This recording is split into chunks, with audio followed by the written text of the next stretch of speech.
This episode had to be kind of split into two parts because we both got phone calls that we had to take. So, sorry about that, y'all. But I wanted to get the episode out to you as soon as I could. You'll hear me talk about how we haven't seen the whole season yet because it's not all out at this point. But by the time I talk about Valor Stealers, you'll hear a definitive change in the episode. But I want to give you a heads up. Thank you, fan peeps. Keep on doing your thing.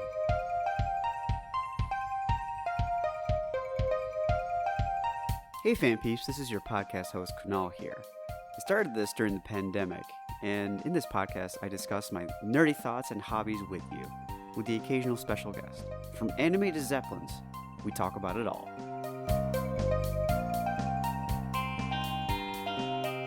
Alright guys, fan peeps, thanks for listening, thanks for joining in today.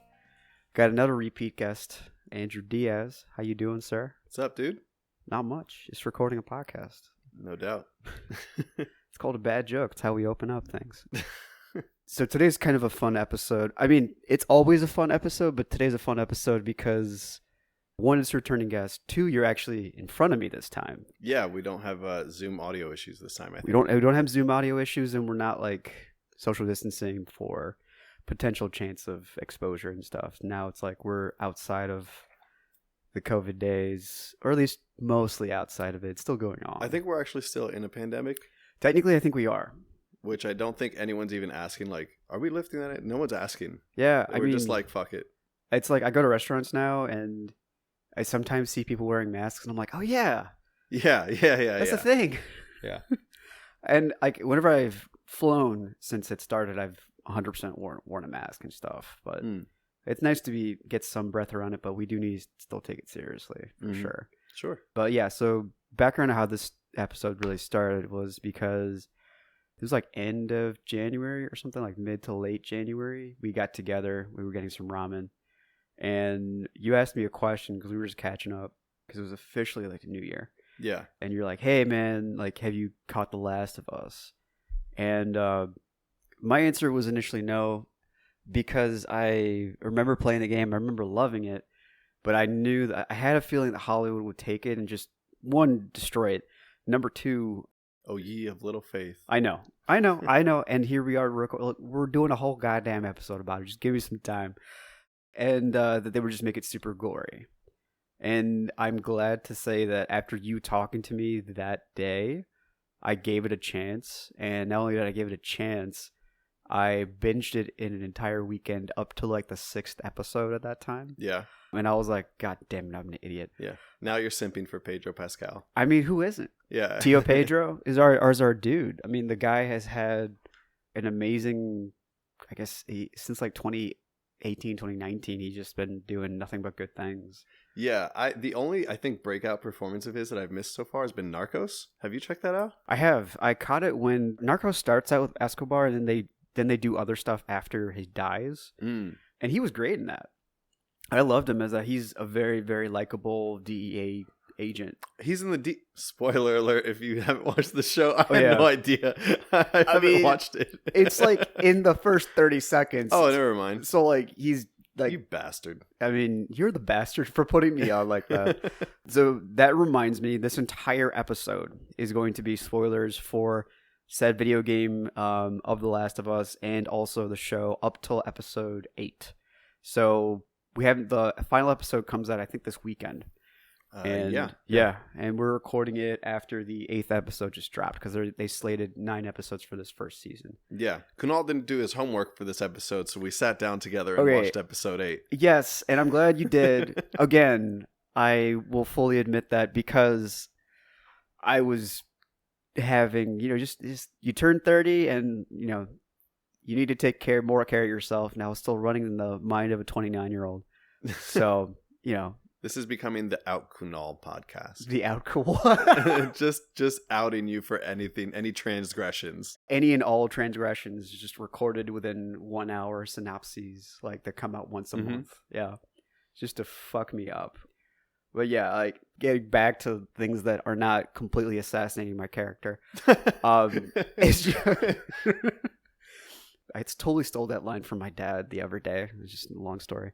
Yeah, I love that, like, Pedro Pascal has just been killing it. I mean, he's been really, the first time he really started killing it was Narcos, and then like Game of Thrones, where he got really popular for playing, I forgot his character's name.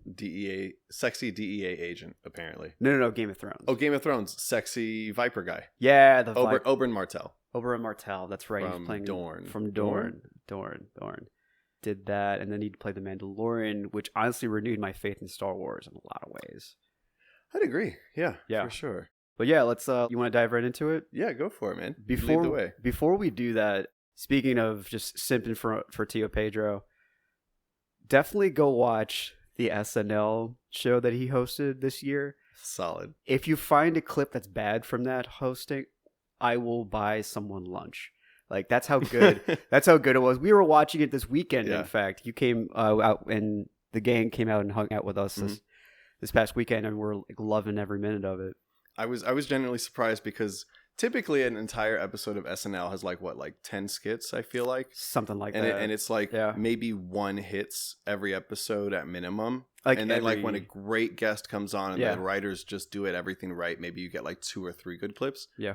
Super surprised to see that pretty much every clip with Pedro hit. And the best one, in my opinion, was the shortest one that I watched. I think it was called Wing Bowl or something like this, where like Super Wings or something. Oh yeah, like 1,000 it's wings. It's basically they're watching the Super Bowl, and then like Wingstop-esque intense commercial, they become engrossed as the center of it, and then instead of getting the 10-piece wings, it's the 20-piece. Instead of the 20-piece, it's like, how about the 200 or 2,000 piece? And they're like, we don't need all these wings. And they're like, many. We're going to bring them in via cement truck. And then it's like, stop. Don't they pour in like after they bring in like the it's like liquidated chicken in a can. That, and then like the ranch sauce comes through and everything. Oh God. Like, yeah. My favorite part is where they're just like, have these 2,000 wings with these ethnically questionable named sauces.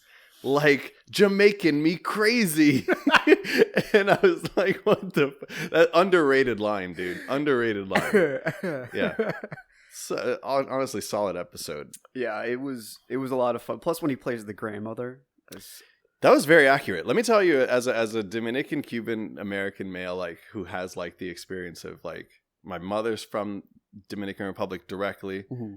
She's very much that lady, and when I bring, my wife is white, and like, but when I was dating, I did bring home a lot of women who are not like from my culture, and she would have that reaction 100% of the time until they signaled something to her that let her know like, oh, this girl knows and respects the culture and isn't trying to like take my son and basically like whitewash him in the weird way. Island people are very protective of their culture like that. It's very true. I mean, it is true. Like you don't want I dare I say, you don't want the mainland to squash you out. Yeah. She was like scared that I would probably like never eat her plantains again or something. And she was like, I love plantains, man. Do you? Yeah. You can have them like with the meal, after the meal as like a dessert option. It's the best. Plantains are a super staple in Dominican culture. It's the superior like version of bananas. The superior banana. It 100% is. It's the superior banana. 100% is. Which is something that you and I would totally say in a conversation too.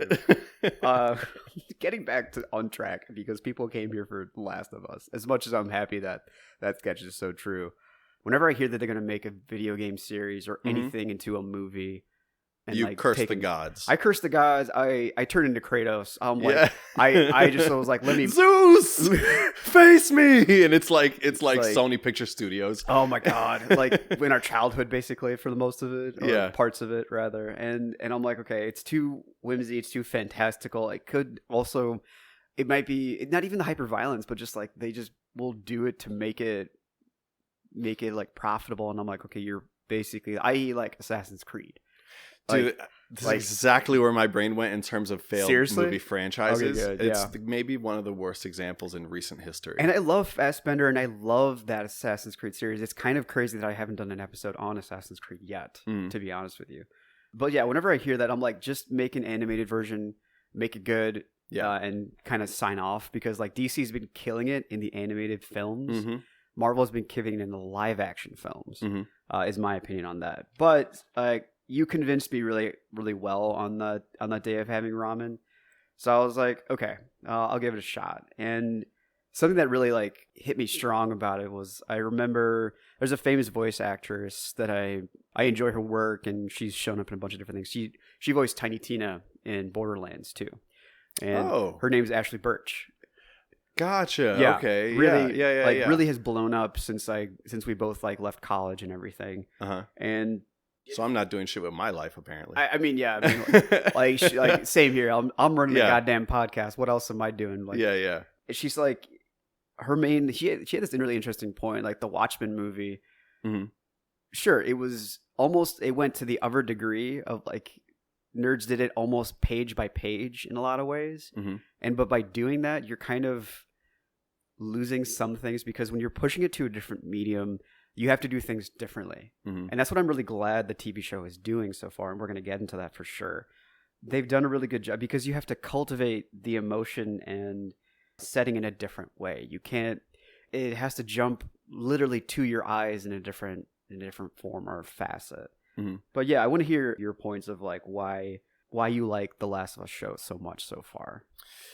I like the show because I like the game so much. That's you know what I mean? That's actually kind of what I wanted to. I'm sorry. Tell me about like how you got into the game, and then bounce that into how you got into the show. Yeah, I've shown people the show so far who've never played that video game in their life, and they love it. So I'm sure I would love it either way. But for me, my connection to it is through the fact that I played the game. Right?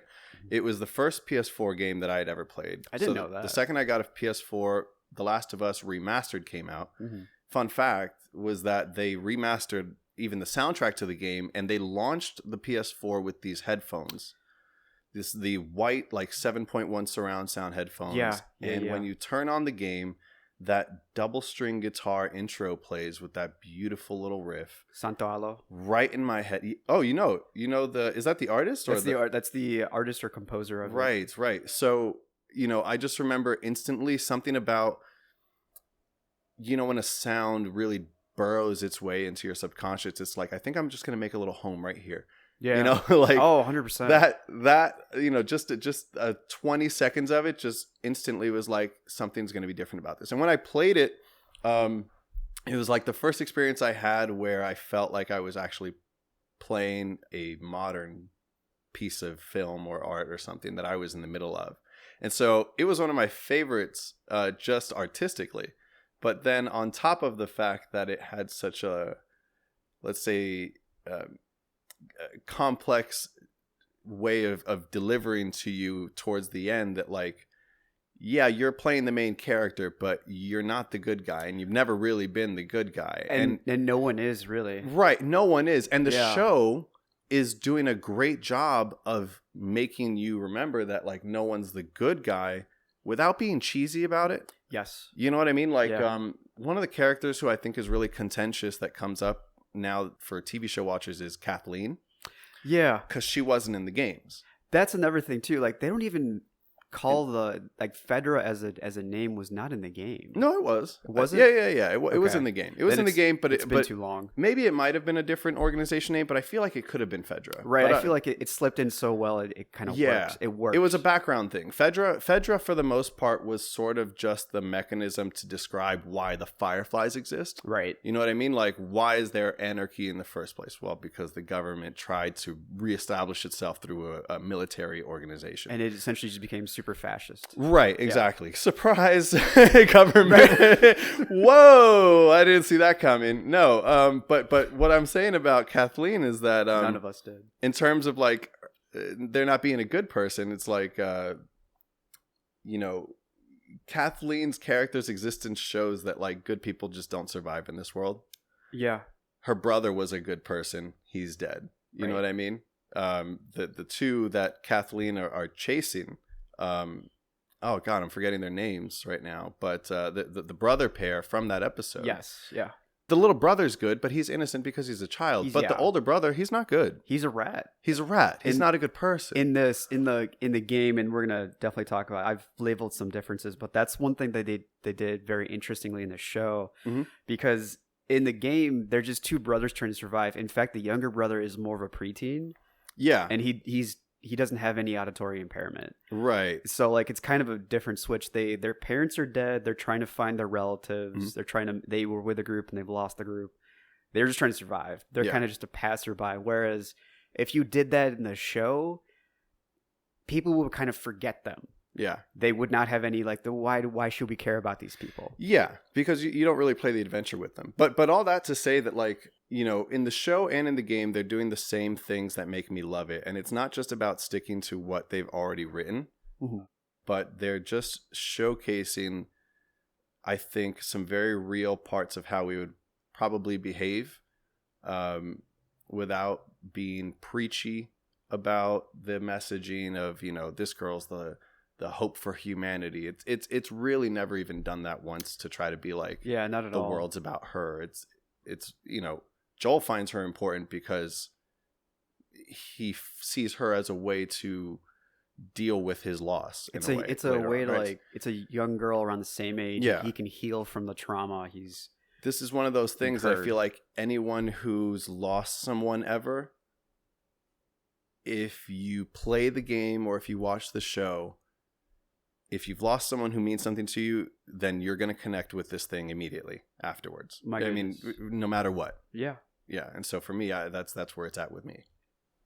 Yeah, I definitely feel that. And, you know, it reminds me of this other point too. When you play the video game, immediately it starts with his daughter, Sarah, just like on the couch. And they show that in the first episode as well. Yeah.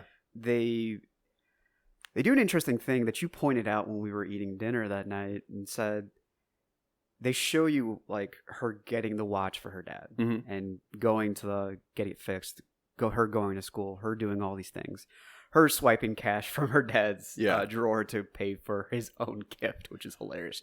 I mean, how's dad's going to get those birthday socks if I don't take $20 out of his wallet? I agree. Right? I agree. Like, yeah. You know, you got to get the good stuff that they pay for. And by doing that, you kind of develop a bond with Sarah. She's even wearing the same shirt they do in the game. And by doing that, by having that happen, you immediately like feel Joel's like understanding, like, okay, this is truly my daughter. You can definitely tell that this is a little girl that loves her father. Yeah. And I love that about that, because whereas in the game you're just watching a cutscene of them getting the watch, he gets the watch and he carries that watch to the rest of his days, even though it gets shot and doesn't work after that. Yeah. So, well, to my interpretation of why it's so good the way they did it in the game and why it still works in the show, like why the difference was needed. So in the game, you don't actually have a good reason to care for Joel's daughter other than the fact that she's his daughter and that's a kid. And you should care, you heartless monster. Exactly. No, but honestly, like if you just showed someone who has a daughter and then said she's about to get shot, that is sad. Yeah. But why do we even care about it in the video game? And my theory on that, for me personally, is that you actually physically spend the first 20 to 30 minutes of that game defending her, actively protecting her. So you are involved. You're engaged in the defense of this little girl. Stakes are shown. Right. Well, the stakes are shown, but it's like, your stakes now. Right. You're the one behind the controller. Right. So you have a personal responsibility, and now you have personal buy-in to this character's survival. So when she dies, not only is it obviously awful because it's his daughter, but you failed. Like you, the player, you failed. Like ultimately, even though it was a cutscene, the position of being the person behind the controller means that you already have more personal investment in this. You are psychologically that person. Exactly. Yeah. The immersion element of it. You are personally responsible right now for failing that. And then in the show, well, they can't actually make you protect her, right? You're just watching it. It's like watching the Let's Play. I'm sure people cried watching Jacksepticeye fail to, like, you know, rescue her, but it's not the same when you're not behind the controller. So what do? Well, the only thing you can do is give us a reason to connect to her. Yeah, get to know her. Get to know her. Take us through her day, and you know, she makes breakfast for her dad, so she's obviously a caring daughter. She remembers his birthday when he doesn't. You know, it's all these little things to really just set up. This is such a good, smart, you know, just a great textbook example of a daughter. And Joel's honestly just a really shitty dad. You know what I mean? Like he's not, but he's, you know, I'm really, I'm sure there's a lot of reasons. I mean, he's a single father. He's there's overworked. struggles there. He's overworked. Yeah. But he's not prioritizing the right things in his life. Right. And then so you feel sad for her. Right. More than you would have if we'd have just told you that he's not a great dad. But you Right. feel sad for her. So now it's like, this is the time for you to show up. This is the time for you to do the dad thing. You got to rescue her because you've been failing everything else. And then You failed at the ultimate thing. you fail at the ultimate thing. So the show and the game have been doing it differently, but I feel like And I'm so glad in they the are. right ways. honestly. Yeah, in the Like- right ways. Because this reminds me of also how everything you're saying reminds me of how doctors approach patients, or whenever they're doing autopsies, they always call it a cadaver, as opposed to like, now sure, like when they're doing like the coroner report, they'll have all their information, but Mhm. I mean, necessarily the coroner doesn't know that person that has died, the cadaver that's on Oh, there. are we talking about like dehumanization of the body? In terms of that, like I'm relating it more to like in terms of immersion and knowing the person. Like if the coroner knew said person, Mm-hmm. probably would not be able to do their job. Oh, the conflict of interest due to the emotional burden. Exactly. Oh, okay, I see. Yeah. So by showing us like what kind of person she is, like showing us the care level of care, like she's going and taking care of her neighbors. Mm-hmm. She's going and getting a DVD so her dad can have a fun, Yeah. like, fun experience. Like Very creative. very creatively Yeah. done. And by showing us all these little tidbits, it's like being a coroner for someone that has passed away. Yeah. And it's nearly impossible to do that job and see what the toxicology report, see what the autopsy is showing, Yeah. as opposed to like, okay, male, 31 years old, 5'6", 145 pounds. Here you go. Yeah. It's Reducing them to the statistics of Right, it. which is what I just basically did to myself. But I really like how they did that, and that really has strung true to me as I've been watching this show. So Yeah. thank you for pointing that Well, part out. honestly, Yeah. hot take, she had to go. She had to go because she was making me realize Why do you that I'm sound like a really mobster? Good God. she had to go. She's sleeping with the fishes. Listen, she made me realize for real, I am the shittiest gift buyer on earth. What? She she makes her dad pancake. Well, she was gonna make him pancakes. Then she makes him breakfast. Then she makes dinner. She has like a watch fixed. You know what I mean? Like, meanwhile, dude, like my gift giving, I'm going into my dad's closet and I'm whatever tie that I can reach from the closet, I'm ripping it down and I'm repackaging it along with some socks and like a pen from his desk. You know what I mean? Like my dad was not getting like here she is, hopping on buses going around the city. She had to go. She's not making me feel good about myself. I feel like you know what I mean? That's a you problem. It looks like it's a her problem now, but but I digress. No, they did a good job with I feel her. like this goes back to your point of only the good people die. Only the good people die. I'm living forever in this universe, is what I'm trying to say, bro. Like, if I make it to The Last of Us, you're just gonna be immortal then, essentially at this point. I'm living. Yeah, No. probably. Okay, so that means. Okay, gotcha. I might live a Bill and Frank life. Oh my God! You don't even know. You don't know. You don't know what my life will be like post-apocalypse. Which is so differently done. I'm so glad you brought that up because that brings me to my next point. It's very different in the video game. Oh yeah. It's extremely different, And it had to be. I think it had to be because otherwise it would have been too cold. Well, that's an interesting take. I feel like it had to be because Give me entire your take. storyline sequence is mostly just action. Yeah, there's not much there. Yeah, like- you do pick up the background of Bill and Frank and their tumultuous relationship through the form of little letters you find strung up along the world. But the reality is, in the post-apocalypse, we're not walking around inspecting a kitchen and randomly finding notes by people explaining their lives and how they've been doing so far. True. You know what I mean? So like, and I don't even know that we had to care about Bill and Frank, but it's nice that we do and should, because shooting cordyceps infected people is going to get boring at some point. It's gonna at some level dehumanize you too, even further. And I felt this was one way to like they could take advantage of it and be like, here's a beautiful story of how these guys fell in love. And I thought that was really cool. Also, just fucking love how Ron Swanson is essentially living out his dream. He has a real name. I know. It's not Ron Swanson. You bastard. What's your gamer tag? That's how I'm going to address you forever, because that's what we're doing. Oh, fuck you. What's his name? Say his name. It's not Heisenberg. Hint. I know it's not Heisenberg. God damn it. Nick Offerman. Thank God, because I forgot, guys. I was putting you on the hot seat. You put me in the hot seat. I was cooking so badly. Bro. And I was like, fuck, I don't remember his name. And then thank God it came to me because I was watching Parks and Rec clips this morning. Okay, you bastard. Yo, you Googled that so fast. I'm really impressed. No, I don't have my phone. No, he's got his phone, guys. It's in my, it's not, it's on my person, but it's not in front of me. So I don't know what I've been watching too much of this show because I just said on my person. On my person. Man, I heard they had an extended, I want the extended cut. Of the show? Did you hear? No, the Bill and Frank episode has an extended cut. Oh. It's about 2 hours long. Interesting. And the director of the episode said that it was so intense that he was just crying for like an hour of it. Oh my God.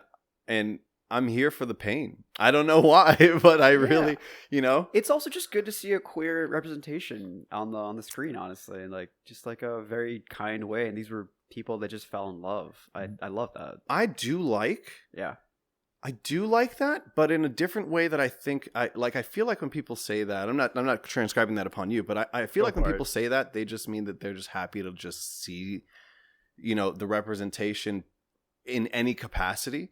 But for me personally, as a Hispanic male, I'm not content with like my culture being represented on screen in the form of a checkbox, especially if it's just like stereotypes of us, right? I agree with that. And Bill and Frank, neither of them fit, like, they're obviously gay men, and Frank is definitely, they're not stereotypical. Right.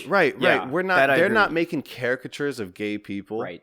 And really like throwing in your, like there's visuals of them being intimate with one another, but it's not them trying to be, I don't know, weird about it. It was all organic. It's not like Do you know what I'm saying? They weren't wearing rainbow jackets. Yeah, exactly. Yeah, exactly. It's not like he's walking around the apocalypse in a rainbow shirt, like, I'm gonna be who I'm gonna be. Right. It's I just am gay. It just is what it is, and this is my life. I thought that, but I didn't know how to put that in words. In the game, you just see Frank's corpse, right? Because Bill is the one that you work with. Yeah. He's hanging from the ceiling, and it's extremely, extremely dark, as opposed to the show where they actually both euthanize each other. Mm-hmm.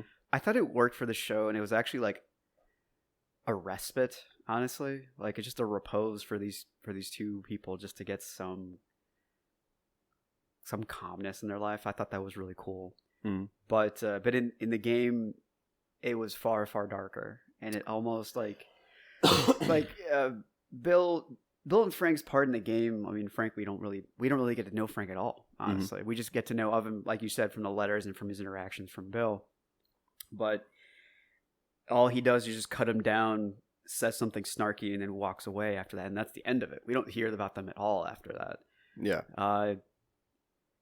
And so it was kind of nice to get some closure for it at this time, as opposed to just be like, wow, this is just extremely dark and everything. Yeah. I mean, personally, that was my take on it. No, it's a fair take, and to some extent, the ending is still dark, maybe a bit macabre, but I feel like it's like dark but lovely. But the point is that like, I've always kind of wondered that, if I'm being real, like, what do you mean? If the apocalypse comes up, you really do have to find. I mean, granted, like the will to live is strong for most people, right? Sure. Like for 99.9% of people out there, you want to live. But in the apocalypse, if you are that prepper and you're living by yourself on the land, and you've got, rabbit for dinner and all these things are fine, but you've got no one else around. What's the point? What's the point, dude? Like, what's the point? Like you're just existing. You're existing nicely. Yeah. But you're just existing. Yeah, and so Frank helps Bill recognize that, and that's really beautiful. Bill probably would have lived for a really long time, which almost sounds like it flies in the face of what I was saying earlier about, good people not living in this universe. But debatably, he wouldn't have really been living. No, he would. You know what I'm saying? He would have just been breathing. So even he would have been dead in my eyes. He would have been dead in a different way. Yeah. Yeah, I see. That's a really good take, man. I like that. Yeah. But I will admit, the beard on beard awkward kissing was rough for me. It's not that. Let me rephrase that just to make sure no one takes me out of context.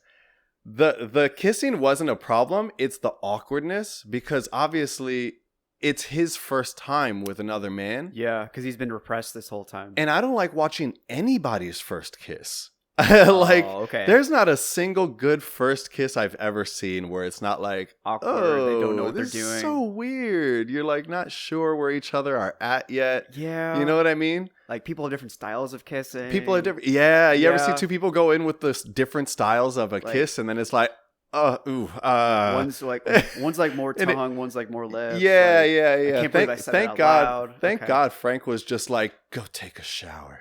I'm like, oh shit, okay, Frank. Frank's apparently a top. Okay. Oh my God. Yeah, no, I was really surprised. I genuinely surprised. I didn't think I'd say like tongue or lips today, but here we are.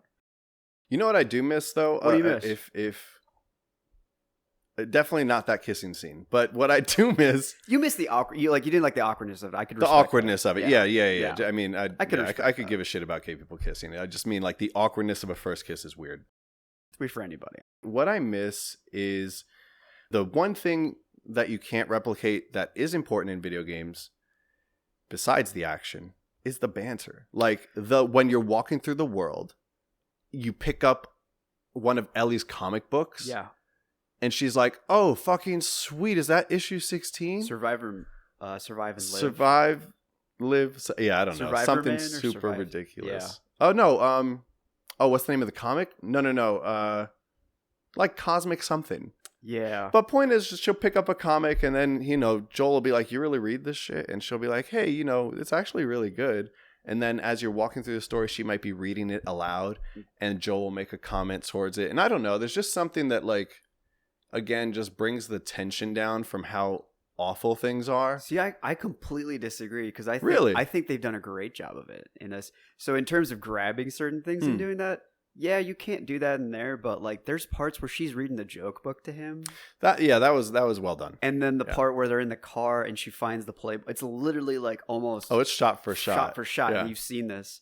Where she finds the Playboy in the car. She's like, why are all the pages stuck together? Yeah, she finds the Playboy in Bill's pickup. Throws it away after that. Yeah, that was sick. Another part which I thought was really interesting when they're going to the museum, and specifically there are two characters. I forgot. I know it's Tess, Joel, and Ellie, but I forget who leaves and who goes.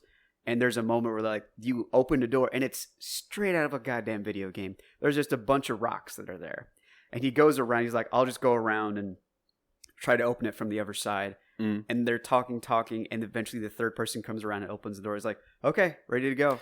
Actually, you're right. They did create that moment for them to have. I truly felt that when I did that. And I feel like that's why I was like remembering, even though I had played the game back, I think 2016. I remember that very clearly. In my parents, when it was like the last year I lived with my parents, I was playing that because my brother actually had the game, and he had finished part of it. He's like, I've kind of lost track with it. You go. And I'm like, okay, cool. I heard people like talk about this. I was like, okay, I'll check it out. And then I remember specifically seeing that scene and just being like, oh my gosh. Like so many memories of that time just came back to me as I was binging the show that weekend. So that was really cool. I felt like the banter is really good. Like when they're riding on the horse and she's just saying stuff when they're doing shooting practice. I think they even, I don't know if they were right asshole on it, but there are parts that I really felt the banter was really good. And yeah, I really liked that. I thought they did the banter pretty well. I think they do it well. I'm just saying I miss so much of it. Okay. You know what I mean? Yeah. And granted, like I said, this show, the difference is you can't do that the whole time during the show. It would get annoyingly quippy and things would be weird. It would take you out of it. Yeah, it would take you out of it. You know what the show doesn't get enough credit for? I don't feel like I've heard anybody talk about this. Go for it. The importance of selected family. Found families. Okay. Yeah, in the show. Like there's a very strong theme of that to some extent in the show. Like there are the families that very few people still have their family. Yeah. In this show. And blood relatives for sure. Blood relatives specifically. And so people wind up finding themselves in these communities and making something there. And it's really interesting to see how that plays against real family, especially when you look at like Tommy. Yeah. Right? I was just about to bring that up. Yeah, Go for Tommy's it. has a found family in his new little community where he's got electricity. I mean, let's be real. I'd abandon my blood family for like running water too in the apocalypse. I think, but really, like, you know, Diaz is going to be a last name that succeeds generations from 1,000%, 1,000%. The only thing that matters is my legacy. Indeed. No, but Tommy is put up against real family versus his found family. Yeah. Because of his wife and the fact that he has a kid on the way. And, Right. you know, Ellie doesn't have a real family. She only has found families. She was orphaned. Right. Yeah. If you look at, the brothers whose name I keep forgetting. Sam and not Sam. No, Sam is the kid. Sam is the kid. I am blanking on his name too. Let's just call him the rat. Sam and the rat have a really interesting relationship where they abandoned their found family because they were a part of this community. Yeah. And chose real family. It almost kind of seems like if you choose real family in this show, you will die. And that's exactly what happens because Joel even opens up and says, you know, I've never seen Ellie smile like this in a long time. And he goes, yeah, I've never seen my brother smile like this in a long time. He's like, you know, we're going to walk most of the way to Wyoming. You guys can just come with us. He's like, if that's cool. Yeah. And there's a moment there where you're like, oh shit, this party's going to become 4. And then immediately right after that, you know.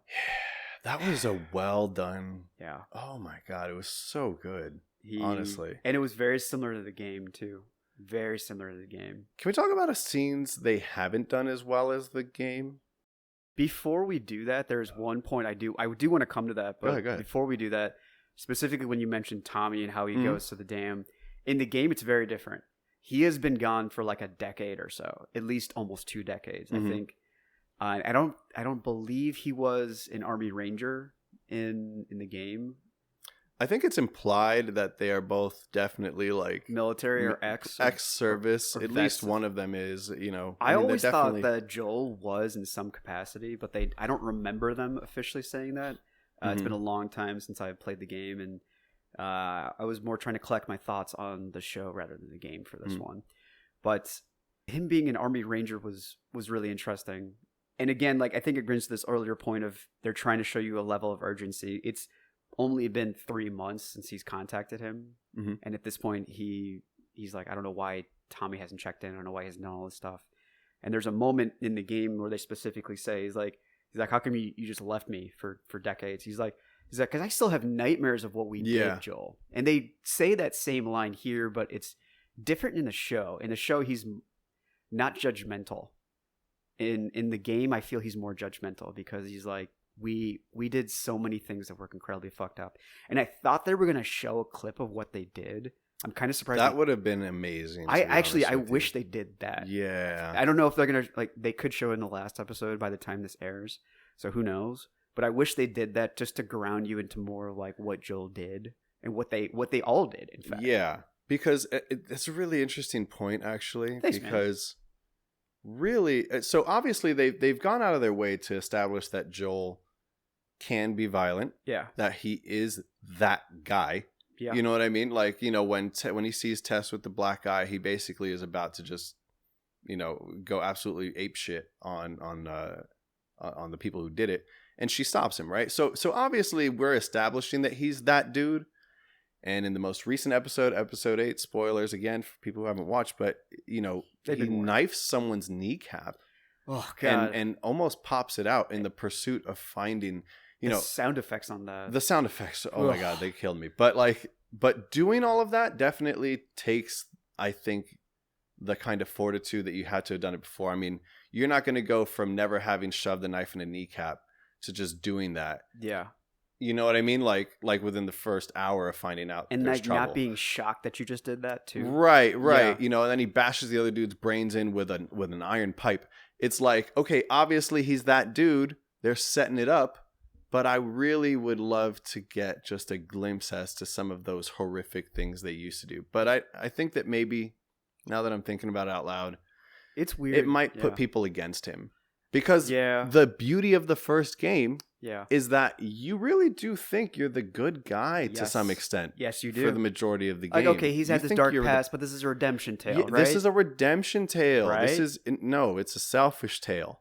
It's a selfish tale about a guy who lost everything and is unwilling to give it up ever again. And quite frankly, can you blame him?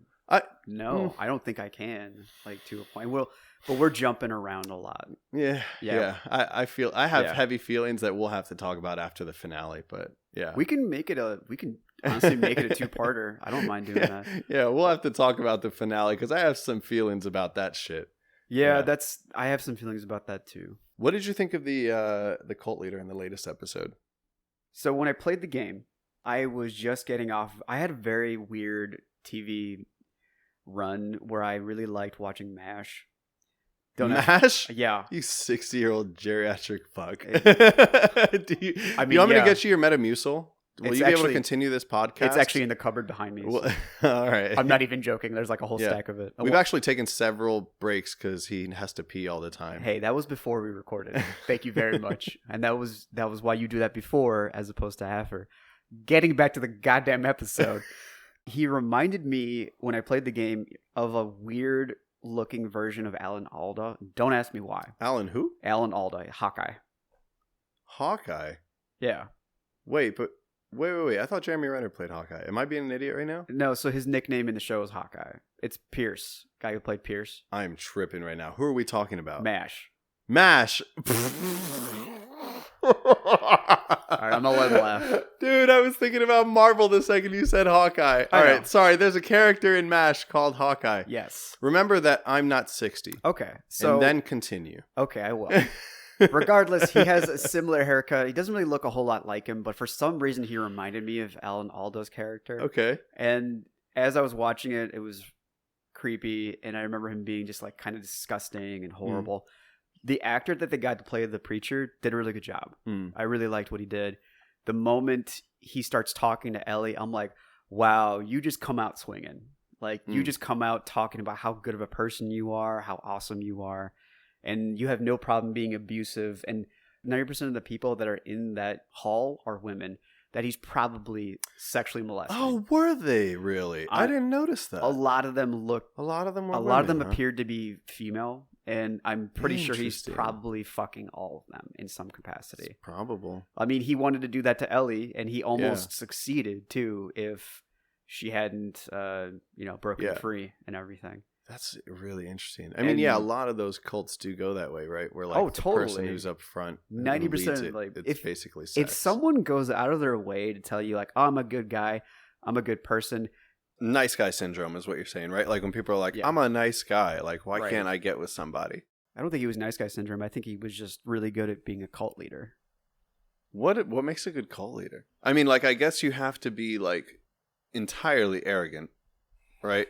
Which he was. In his own quiet way. Yeah, you have to be dominant. You know, he really just strikes me as the kind of guy who, like, at some point, everyone really did vote him to be a leader, and he let it get to his head. Yeah. And there's just a lot of different ways that can manifest for people. Some people turn into, like, the governor from The Walking Dead, where it's like, this is now a monarchy. Yeah. I run this bitch. I'm the king. And then others... this guy turned it into a what's the phrase for it when it's religious? Oh, theocracy. Theocracy. There we go. Where he's sleeping with everyone there. Right, and so basically that's how David takes it in the same direction, right? But like both of them have this underlying core of like aggression. But with regards to like stolen valor, dude, I'm from Miami. When I tell you like, it's tough to talk about stolen valor because it's one of those things I only ever like hear about. Like once in a while a video comes up that someone catches someone in the lie. Yeah. But in South Florida, Miami Beach, there are a lot of homeless dudes who are very old, and a lot of them rock the hats and all that stuff. And it's like, I never know if that guy's got that hat because it's from the, St. Vincent's or whatever homeless clothing equivalent place they've got, or like if that's a homeless vet. And it's kind of a fucked up problem. Like, it is messed up. Yeah. Yeah, I don't even know how to go on the topic of homeless people, but yeah, that was quite the tangent. But yeah, he's just really creepy. He's really good at being creepy, He's also being very manipulative. He's very, very good at that. And the actor who plays him does a great job portraying that. Definitely. When he slapped that girl, Ugh. he was like, he slapped her and basically said, "I'm your daddy," which is so nuts. It was horrible. Yeah. You know what? On the note of like nice guy, it's like, if you're her daddy, you don't have to say you're her daddy. You're her daddy. Yeah, like like Pedro Pascal doesn't tell people I'm your. Well, I guess he does say I'm your daddy. Well, he does, but he does it with the energy that he's like already shown you. Right. He doesn't have to tell you. Like that's the thing that an asshole told me once is like, if whenever you're on stage or something, and it's just from like improv days, it's like never tell me something, show me something. Right. Because if you're telling me something that you're just like overly heavy-handed. That's always the dilemma. Yeah. It's the balance you have to keep. Yeah, I mean, I think the biggest struggle with it too, and if I have to like nitpick at the show at all, especially coming into the finale, given that we're 9 episodes on this one, they don't have a lot of time to work with. You know what I mean? So they do a lot of telling and not showing. So yeah, given that we're 9 episodes in, there's 45 minutes an episode. Roughly. There's just not enough time for them to show and not tell. Yeah, I mean, right? This is different. I mean, I'm talking more about like in the entire understanding of certain important points. But did we ever talk about Troy Baker? Yeah, that he got stabbed in the neck and it was fucking great. You saw him immediately the moment he gets on screen, too. Yeah, He's man. unmistakable in how he shows up there. And I gotta be honest with you, watching him in that episode, I was like, I want to see this guy in more stuff. You know what I mean? Like, no disrespect on voice acting. It is a tough gig. It's a tough gig. And he did voice acting with mocap, so I know that there was also physical involvement in his acting. I guess I'm just surprised that hasn't translated into something more at this point. Not that being a voice actor isn't a high bar to achieve to aspire to, but it's like, I think the traditional roles, the traditional escalation in terms of like an actor's career still is trying to make it to Hollywood, right? I mean, like, for better or for worse, I feel like that is still where the bar is at for most people, except for like small content creators on YouTube, right? Like for them, it's like a billion followers, a billion watches, better than Hollywood. Better than that for everything. But like Troy Baker, I don't see him on YouTube or anything else. So it's like, fuck, this guy's actually really good. Yeah, and that was another thing too. He has like his record of everything is from anime, like American animation. He has everything on there. He deserves his own episode from how like different his voice is in every role he's done to like the sultry voice that we hear him as Joel. The sultry voice. I don't know. It's not raspy, but it's not like, I don't know, whatever Joel. Ellie. Yeah, that the Texas voice. You were really treading good. on and mighty thin ice here. And he can hide enough in the episode because his actual voice isn't like Joel's. He voiced Two-Face. Yeah. Really? Yeah, he was in Arkham Knight and stuff. He's in God of War. Yeah, I think so. Yeah. This is nuts. He's got some great credits. His creds are ridiculous. Let's see what else my man has over here. I always love seeing what people are known for. He was in BioShock Infinite. Oh, he's Booker DeWitt. Yeah. He's the main character in BioShock Infinite. The power of Google. Wow. Wait, and he's no, not Nathan Drake. Oh, he's Drake's brother. Yep. He shows up in the 4th one. He's Drake's brother. Okay, Yeah, that's pretty dope. That is pretty fucking dope. Yeah. I mean, you know what? Look, if for him, his level of success, he feels like the thing that I aspire to be the most is a voice actor, then my man's definitely got that shit locked in. I'm just saying that he's doing fine. Yeah, he's doing just fucking fine. But I'm just saying he's got in my opinion, like that episode showed me like he's got the chops. I believed in his like inner conflict against David and what they were doing. You could when definitely he was tell on he screen. Was so scared but didn't know what to do, and it was like, we need leaders. I trust him enough, and it was a very, very abusive relationship. The struggle of the number 2 who's not quite confident enough to take power, right? But also knows that no one else doesn't feel like he can do it, and doesn't know of anyone else that could do it, right? But knows that the way that they're doing it is really fucked up. Yeah, he did a good job. Speaking of people with crazy credits, you want to talk about that one you just dropped on me before we got live? Oh, we're going to get to that. Shit. We're going to get to that. All right. Don't you worry. So that pretty much sums most of that. Like Ellie, the episode ends with Ellie crying into Joel's arms. Crying into Joel's arms after she kills the pastor. Yeah. And very violently. It's very accurate to the video game. And then the next episode starts up where they're walking again, and winter's passed, and they're going. And this is like her first glimpse of having PTSD or some trauma. Yeah, like she was very silent. It's like having so sad, like a concussion grenade going off, or like when you get punched in the ear and like there's that fizzing sound. It's really, really scary, and you can tell like this hardcore guy that has killed people and done so much atrocities in his life is trying to cheer this little girl up. Yeah. And well, because he's finally happy. Yeah. Right? It's the unfortunate reality is that he's finally happy for the first time in his life. And now the only other person who he cares about being happy is no longer happy. It's like it took her for him to be happy. And like finally this is like the really big time we start really seeing her cemented as psychologically his daughter again, which I thought was really, really sweet and just really heartwarming to see happen. Yeah. He even tells her about the suicide, that like the mark on his. Was that in the game, dude? I don't remember that. I don't remember that being in the game. I think that was just a dramatic license they took in the show, which was really good. Good dramatic license for sure. Honestly, I loved it. I love what they did with that because I don't remember him having the scar in the game. Especially. Yeah. Here's an interesting thought I had when I was watching the episode though. Like, I guess being able to see these events happen so quick back to back, rather than 4 hours of gameplay in between. Yeah.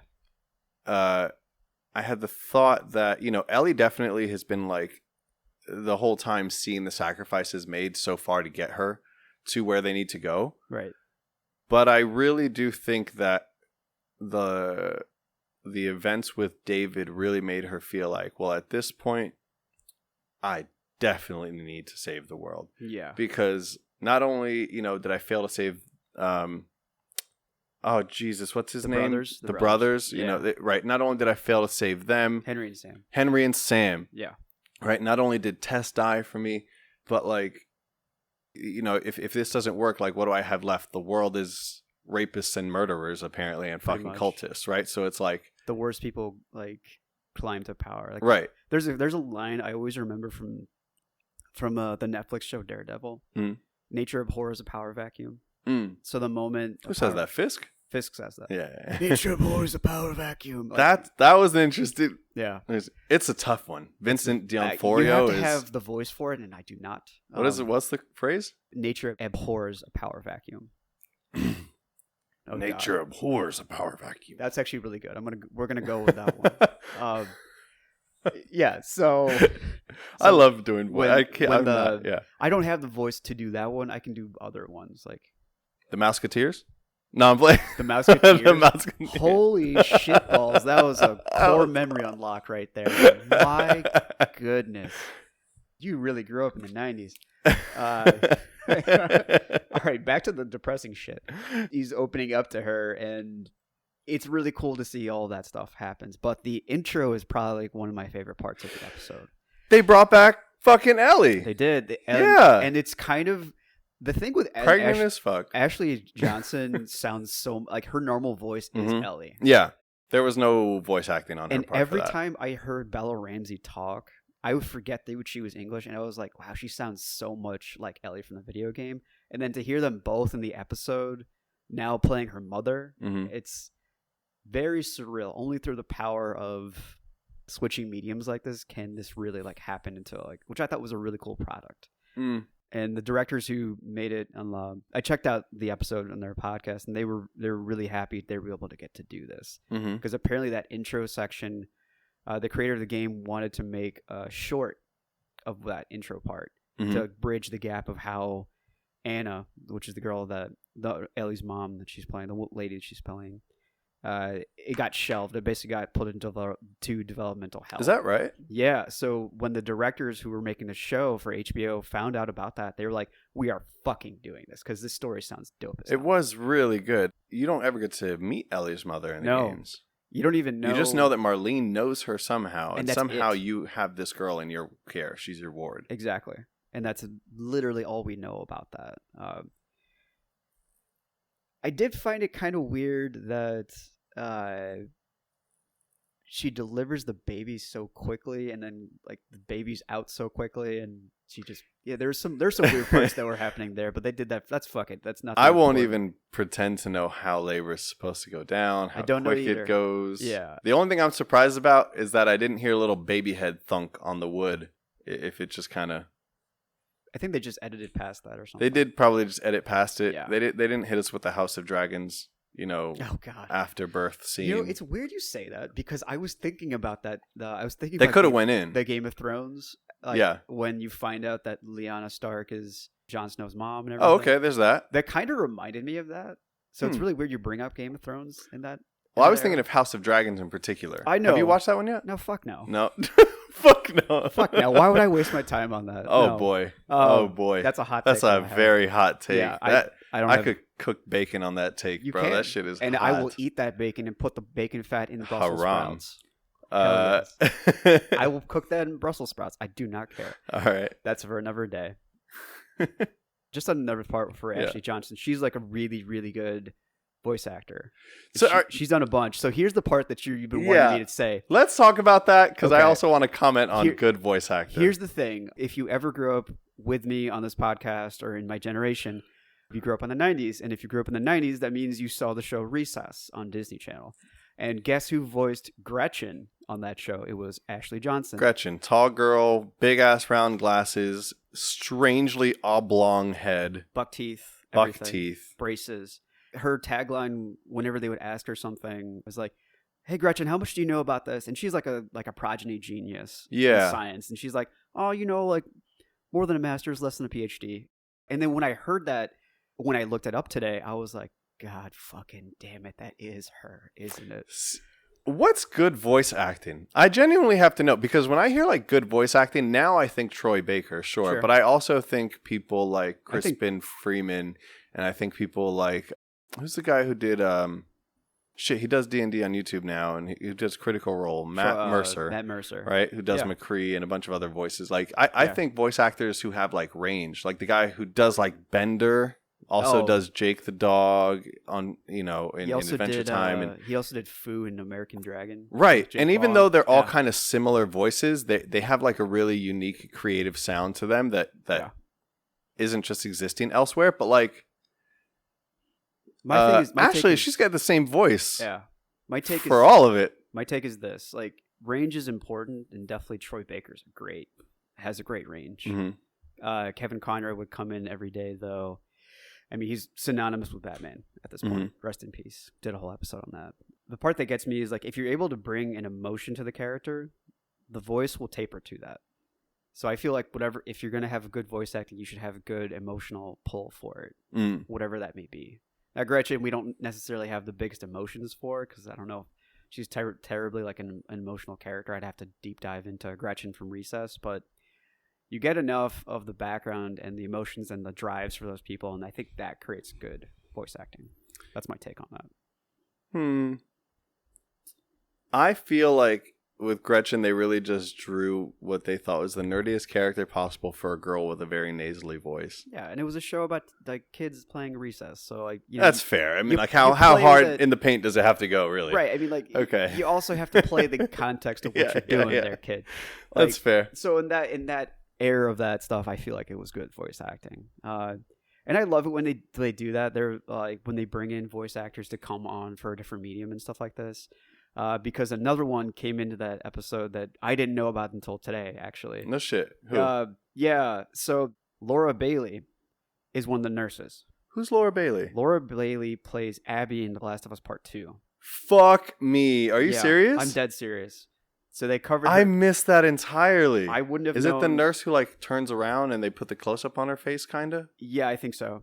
And there's apparently she took a selfie with her and the doctor and just like a peace sign. It's a reference for the second game. I don't want to ruin it too much from that point on.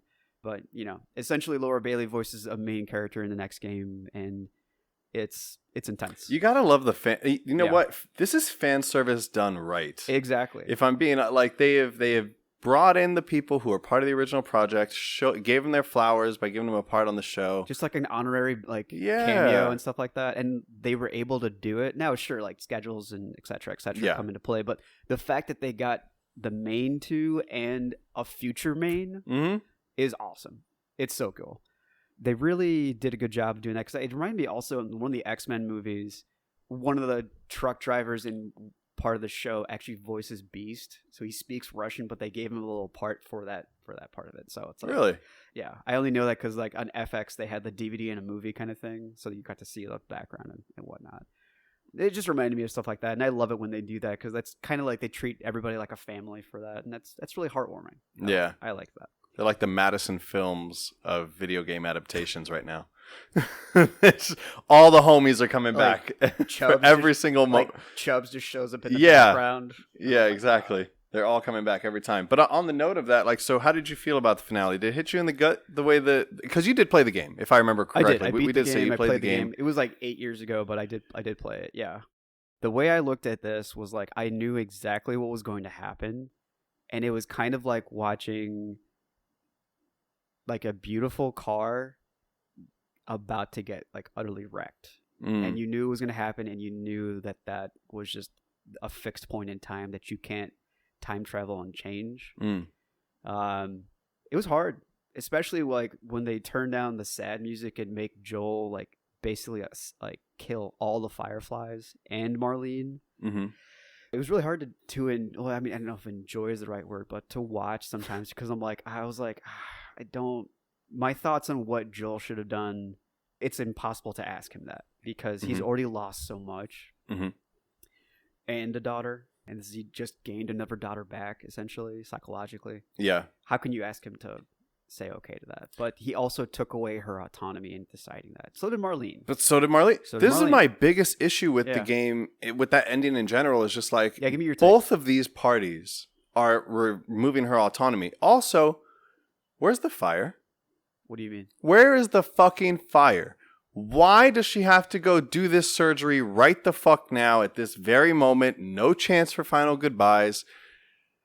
Are you guys worried that she'll say no? I mean, if so, and you guys were kind of willing to kill over this anyways, you don't have to play the good guys in the end. You know what I mean? Like, just all the ways it could have gone down. One pushback I will give to that is like, Marlene didn't raise her.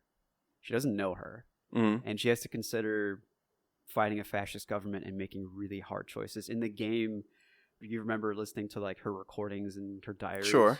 And she's like, I have to make an ultimate terrible decision of killing my best friend's daughter. And so it's not to say that she was all willy-nilly about it, but she definitely tried to she didn't know Ellie enough, but she still could have given her autonomy. Granted, she's only 14, but she could have still given her like, you know what? A heads up about it. I feel you've just inspired me to realize what's up, how they answered this for me in the show, and I didn't even realize it.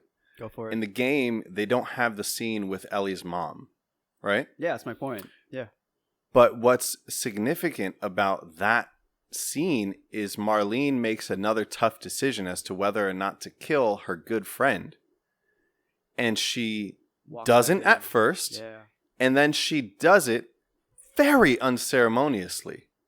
Very unceremoniously. No goodbyes, no hug, no she rips off goodbyes. She rips that motherfucker like it's like, you know what I mean? Like it's on fire. And she lacks the emotional capacity to make that tough choice, but also allow for the closure. She's like, she doesn't have the bandwidth for the closure. She's just like, nope, doing it now.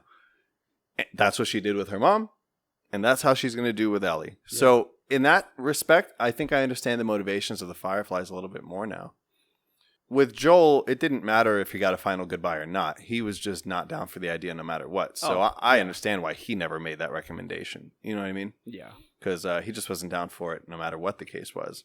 I will also say, too, in terms of like changing the game to a show, it was always going to be kind of difficult. How do we turn a hour-long action sequence where the player's ducking behind chest-high walls and shooting people and crouching and sneaking all that shit into a scene? and yet make you feel like you are playing that game. Right. Still. So they put you behind Joel's back while he kind of goes through the halls, killing everyone and doing all these horrible things. But you know what's really powerful about it that the show aces that the game doesn't? In the game, you're definitely like pressed because obviously things are happening and you're feeling the stress of getting shot at. But in the show, the way that scene is shot, it's a tragedy. Yeah. Every single person he's shooting, they're doing nothing to make these kills like be cool or like John Wick shit. No, they're trying to just follow They're orders. playing it out like it's a fucking like you're watching Anakin slaughter younglings at the fucking Jedi temple. Like it's a really sad scene. I'm telling you. Yeah. They rewatch it. They're not as helpless, but yeah. They're not. No, they're not as Master Anakin. What's going on? No, they didn't also just magically have English accents everywhere. No, the kid who asked him no, was. I mean the Fireflies. That's okay. I'm just saying that kid did have an English accent, I know. but nonetheless, it bothers me to no end when they do that in sci-fi and fantasy. What we might want to talk about that, yeah. But it's like that scene's shot like a tragedy, and I think that that's great because in the video game when I was playing it. It wasn't really, I mean, while I was killing all those people, I was kind of feeling like, fuck yeah, do that shit. You know what I mean? And it wasn't until the very end when Ellie was like, promise me that you're telling me the truth. Right. And he says, yes, that I was like, oh, I'm not a good person. Nope. But when I was watching this show. But can you blame him? I don't blame him. Yeah, that's the thing. I can't. But when I'm watching the show and the firefight's happening and the somber music is happening in the background and it's slow-mo, you're POV the school shooter. Yeah. In that you're third person moment. Yeah, you're third person, the fucking school shooter. You should not be cheering for this person now. You're basically the Lakutu brother from Mario Brothers. The what? The guy in the cloud who's holding like the Coop. Is he a Koopa? He's a Lakitu brother. Lakitu, yeah. Like I know this shit because I loved Nintendo. You're right, it is a Lakitu. And so he's like the guy in the Koopa on the cloud who has like the fishing pole with the camera. If you sped up that shooting scene by like 2 times speed and then put the Mario Kart farm race music behind it, and then he's just rolling through the halls, shooting people, dropping them. No, all right. Only you. That's the greatest edit. Yeah. I want that edit. It's probably up there. I want that edit. I mean, you can find it. I'm sure if you have a YouTube break later, you could probably find it. I might make it myself. Trendsetter. Fucking love it. Okay. But anyways, in the mortal words of Eminem, back to reality. Yeah, back to reality. So you said it hit, but it was kind of like it was familiar, right? Because it was like seeing. I knew it's kind of like it's going to happen. It's a tragedy. You know that Romeo and Juliet are going to kill each other. You know that it's not going to end well, and it's not going to end in a way that it's like we said in the beginning part of this. There are no heroes in a world. It's easy to be a saint in paradise. It's hard to do anything else. Yeah. Whenever it's not paradise, it's easy to be a sinner in hell. That's basically David to a T. Honestly, what you just got. But yeah. So, are you excited then for season 2? And what would you give this season overall rating 1 through 10? I would give it a 10. You give it a 10? I would give it a 10. I'm giving it an 8. What's your 2 drawbacks for it? My 2 drawbacks are, it's painful for me to say because it sounds so basic, but it wasn't an issue at first, but then became an issue for me later on, which is that like the infected could be a little more prevalent. So they have talked about that? A little bit. They're going to delve more into that in the second season.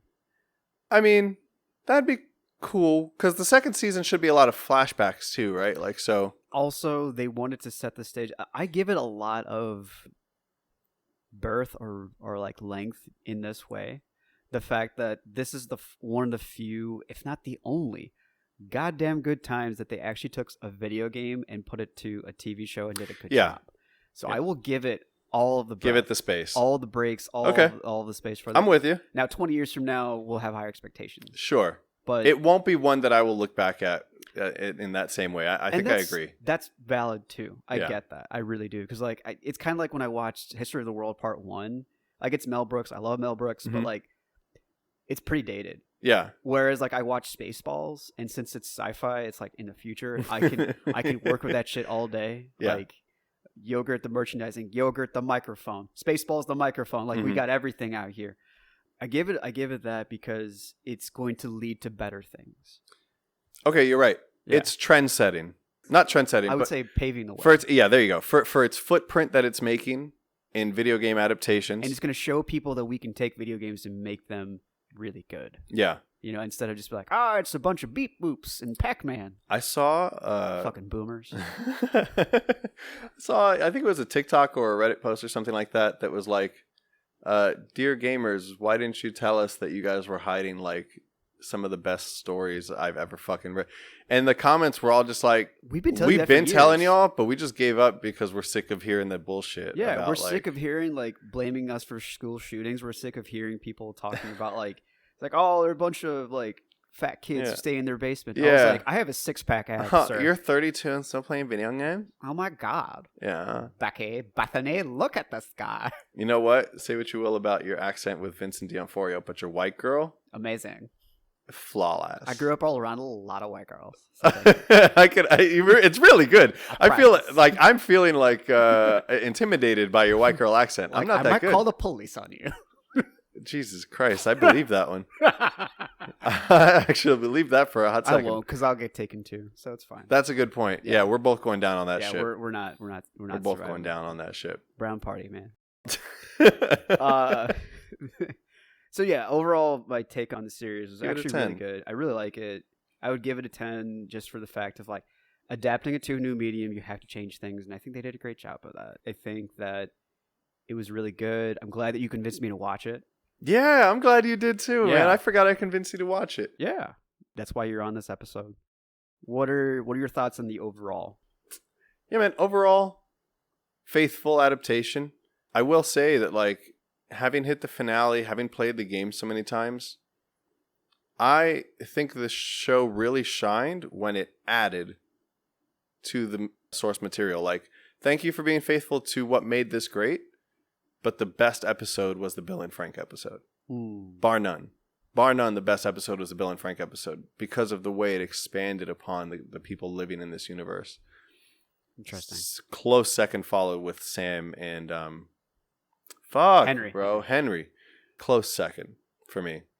The 2-person bonds in this adaptation were really good. Yeah, so whenever they took time to expand on the faithful story, amazing. But I think the reason it was amazing is because it was like something fresh for me, but still something very, you could say, canon. Is still grounded in the reality of the story. It's not using a slap the in the face material. to it. Yeah, they literally went to the nerds and were like, "Hey, help us out." Yeah, but I like literally, I would say if they had not done the Bill and Frank expansion and kind of just kept everything to the video game, I actually would have been really bored.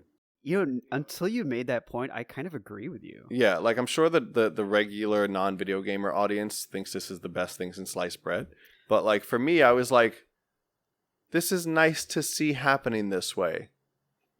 But there was no wow factor for me ever in the show because I knew all the awesome shit that was coming. Yeah. And it was the first time I was like, that didn't hit the way I thought it would. You know what I mean? So like points for being very faithful to the story, but also if I'm a super fan of the story, then where do I get my excitement from? Being able to just like be happy about the fact that there's a successful adaptation that was faithful, because that's going to wear off real quick. If they just keep doing that with different franchises and being like, see how we did that one for one? Eventually you're going to be like, and that goes to my earlier point in the episode. Like, if you're just like for Watchmen, like they took everything in page by page and just put it on the screen, which is great. You're doing one for one. Yeah. But you're not grounding me in the same way that it works in a movie as opposed to a graphic novel. Yeah. And I think that's where we should call it, honestly. Yeah, I'm good with it, man. I'm looking forward to the next season because it won't betray me the same way the game did. But that's a topic for another day. That is a whole other thing, and that's what we're going to call it. All right. Thanks for coming on, man. Yeah, man, no doubt. Hey, fan peeps. Thanks for listening, and I'd love any feedback you have for me. Please follow the Facebook page, They Need a Hobby, and follow us everywhere, social media-wise, under the handle @TNAHpod. That goes for Twitter and Instagram, and one of these days, I'll be super popular.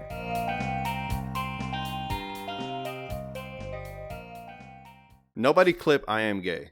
I just want to put that. Nobody clip that. No one. I mean, for any of my friends listening to this shit, no one was gonna clip that until you said that. So now everyone's gonna do that. Yeah.